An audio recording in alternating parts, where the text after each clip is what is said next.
Muy buenas tardes, noches, días, depende de la hora que esté viendo este video. En este video se va a explicar un poco el tema de la arquitectura y familia de procesadores. Básicamente tenemos un objetivo general que es conocer las diferentes familias de procesadores, tanto de Intel como de AMD, y tenemos dos objetivos específicos que es aprender cuál es el mejor procesador dependiendo de la actividad que se realice y conocer los avances en materia de procesadores a nivel global.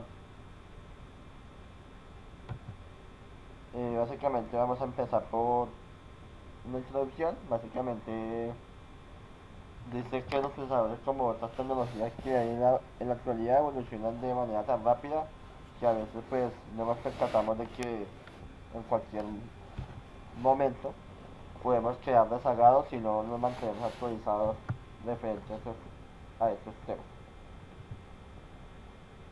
Entonces ahora vamos a hablar de Intel.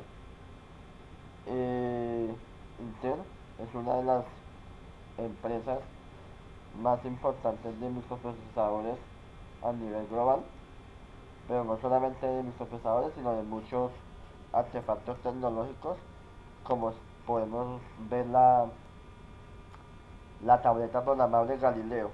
También vamos a hablar específicamente de lo que tiene que ver con microprocesadores. También se habla de que esta empresa nacida en 1968, tiene aproximadamente unos ingresos de 52.350.000 millones de dólares y un beneficio neto de 9.460.000 millones de dólares. Los Intel, vamos a hablar un poco de uno de los avances más importantes dentro de esta compañía, que son los procesadores Intel Skylake.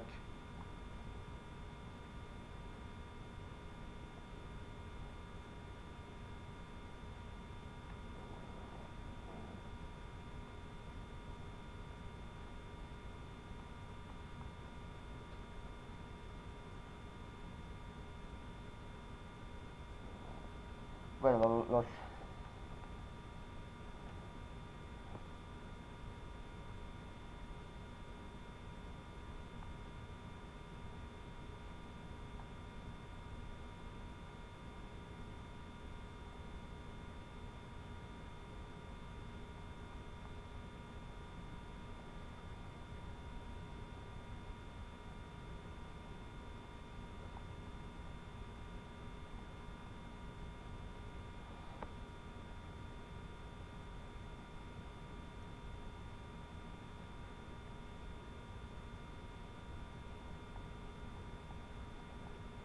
bueno, la familia de procesadores Skylake representa la sexta generación de la microarquitectura Intercore que la empresa lleva ofreciendo al mercado desde aproximadamente el año 2006.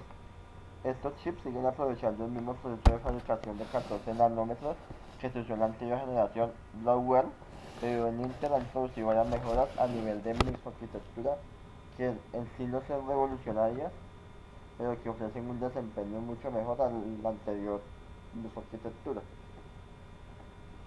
Lo que se ha propuesto un poco Intel es convencer a nuevos fabricantes, usuarios y empresas de cómo el relevo de Broadwell no es especialmente encontrado en materia de rendimiento, pero sí lo es en un apartado que a menudo no vende tanto como puede ser la eficiencia. En Skylight nos encontramos con las cuatro mismas variantes que teníamos con Bluewell y que responden a distintos segmentos del mercado. Tenemos cuatro que son unas dirigidas a las mini PCs y convertibles, la serie Y, otras a los portátiles ligeros y PCs, y otras a los portátiles más potentes, serie H, y otras a los equipos de sobremesa más potentes, como la serie S. Esta última serie es la que además tiene a su vez la variante K con los multiplicadores desbloqueados para dar acceso a tareas de overclocking. Las mejoras técnicas en la evolución de los procesadores aportan novedades interesantes que van en paralelo con otros avances en el segmento de los componentes de nuestros PCs y portátiles, entre ellos el módulo DDR4 para ofrecer esa compatibilidad hacia atrás con componentes que ya tuviéramos en nuestros equipos. Intel lleva 40 años demostrando la validez de la famosa ley de Moore. Hace ya años que adoptó un modelo singular para llevar a cabo esa evolución en sus procesadores, El célebre TikTok se inauguró en el 2016 con el lanzamiento de Prel de Zelda Mini Journal, el primer TikTok de esa particular reloj que desde entonces Intel puso en marcha. A partir del 2011 llegaba Sandy Bridge, Intel Sandy Bridge, un SoC aún con los 32 nanos de los USMED, y V-Bridge, el primero en 22 nanómetros, y los más recientes hardware de 22 nanómetros. Hasta ahora popular es Blackwell, que lleva en el salto a los 14 nanómetros. Y así hemos llegado a un nuevo SoC con Skylake, que tendrá una actualización muy conocida, o que se va a conocer muy pronto, llamada Kaby Lake, que no representará cambios significativos como el próximo llamativo TIC. También tenemos otros avances muy importantes como el nuevo socket y el nuevo chipset. Uno de los cambios más importantes con llegada a estos procesadores es que también llega el nuevo socket LGA 851 y los nuevos chipsets Intel 100 Series, también conocido como Survey Point. El Skylake por dentro. Las mejoras técnicas en Skylake son numerosas, aunque no hay cambios en todos los frentes. Seguimos teniendo 16 pistas PCI Express que se usan para dispositivos asociados al procesador y se pueden usar en distintas ocupaciones como X16, X18, X8, X8, X4 y X4, X2. Entre las novedades y algunas mejoras tenemos el DMI 3.0 que llega a los 3.9 GHz por segundo para el enlace entre la CPU y el PCH. El plataforma Control Hoover que nos hizo olvidar los casi míticos Nord Blaze y Soul Blaze. Este enlace tenía un throughput máximo de 2 GB por segundo. Las ventajas notables de cara al usuario final, que es lo que verdaderamente más interesa. Primero que todo, más autonomía de batería en los equipos móviles, básicamente los portátiles y los mini PCs, que van a permitir que los procesadores aguanten una hora más que los procesadores equivalentes de la anterior generación. Y esto a su vez con un gasto de energía un poco menor, lo que también pues podrá repercutir en el medio ambiente. También permite ahorros de energía notables y una capacidad aún más granular de suministrar energía. El video 4K a nuestro alcance. Todos los chips de esta familia cuentan con capacidad de verificación de videos 4K y de formatos como BPM9, BP8 y HEV6. Overclocking. Muchos aficionados a tareas del overclocking se veían normalmente limitados al uso de técnicas en equipos de sobremesa. Con Skylake ya vamos a poder llevar esto a los equipos portátiles, lo cual te da la opción de dar más o menos margen para ese overclocking utilizando este u otros futuros mixtos chip de Intel y aportando por ejemplo soluciones de refrigeraciones especiales. Recordar que la capacidad de overclocking en general se usa para mejorar gracias a los cambios en los sistemas de regulación de voltaje que ya no están integrados en la CPU, sino que ahora formarán parte de la placa base de cada fabricante.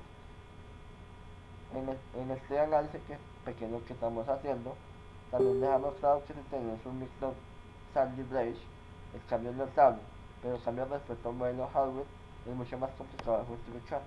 Aún así, si buscas un nuevo equipo, no lo dudes, Skylake está mucho mejor preparado para el futuro.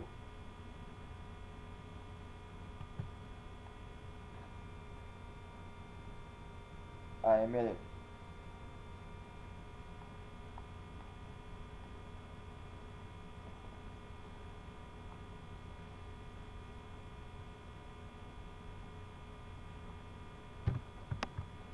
Los procesadores AMD FX son una serie de microprocesadores para computadoras personales. La siguiente es una lista de los procesadores de esta serie. El Sunbase 32ENM.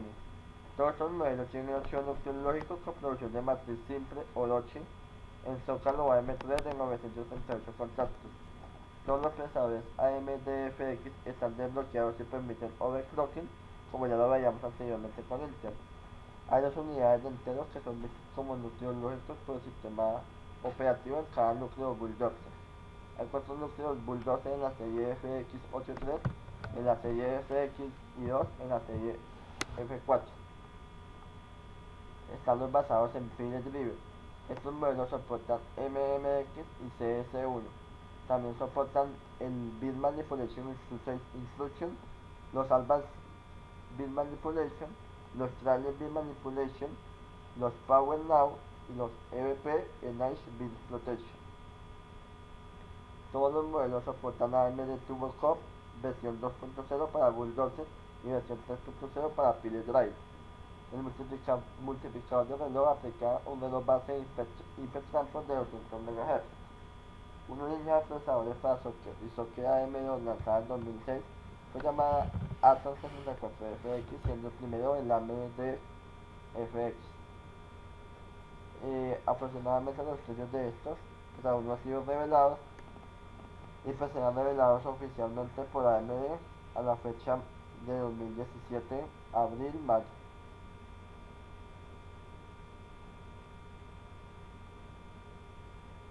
Los procesadores AMFX son líderes en rendimiento con DirectX 2 y cuentan con los relojes más veloces que se pueden conseguir en los computadores de escritorio y al menos el doble de núcleo de los productos del precio comparable con la competencia.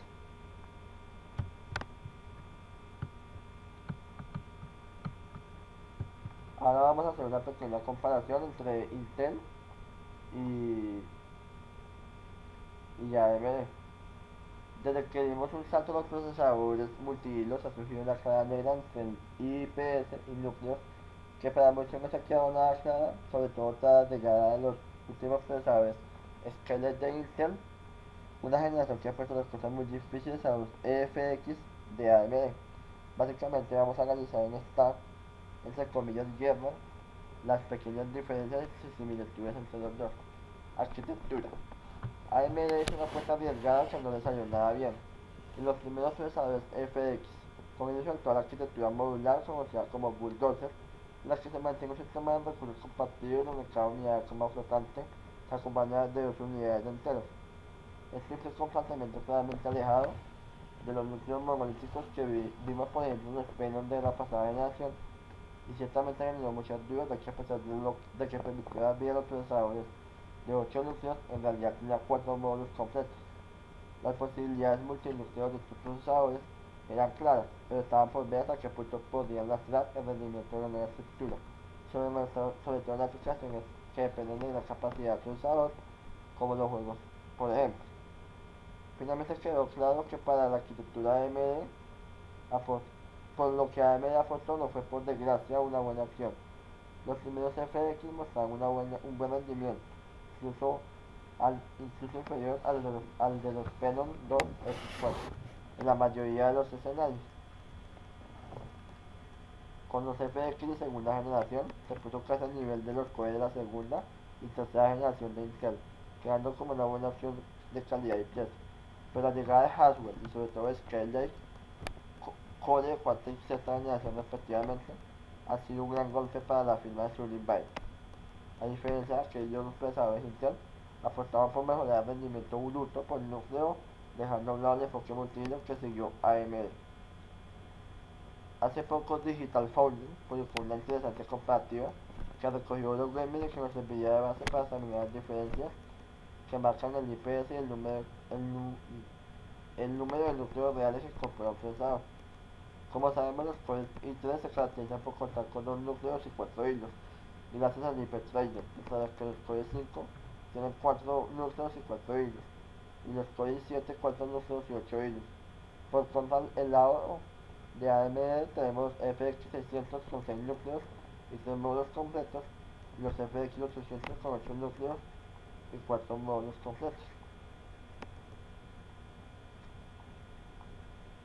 Queda claro que la diferencia de velocidad de memoria tiene un gran impacto en el rendimiento, pero incluso con el máximo soportando una placa base de baja gama, sin doble clock DDR4 a 2.3 MHz, el Core